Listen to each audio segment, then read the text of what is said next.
In today's video, I'm going to teach you how to customize your header drop-down menu and add multi-level options in Shopify. Customizing your menu not only enhances the aesthetic appeal of your online store, but also improves user navigation, making it easier for your customers to find what they're looking for.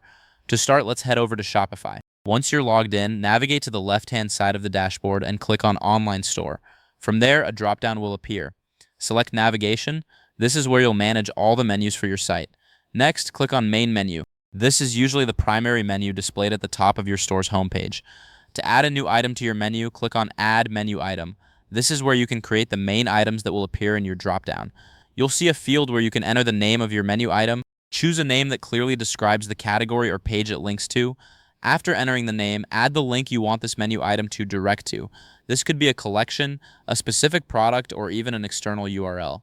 Once you've filled in these details, click Add. Now that your main menu item is set up, let's create a submenu. Again, click Add Menu Item, enter the name and link for this submenu item just as you did before. Once you're happy with the details, click Add. Now you'll want to organize this submenu under the appropriate main item.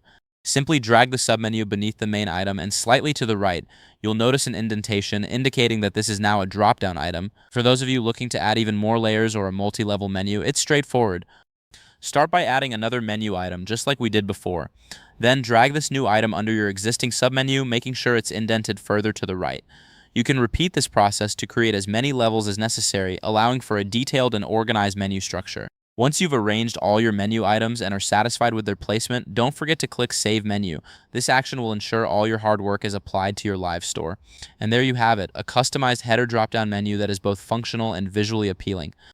By organizing your menu in a way that makes sense for your customers, you're enhancing their shopping experience and potentially increasing your store's conversions. Thanks for watching, and if you found this guide helpful, be sure to subscribe for more Shopify tips and tutorials.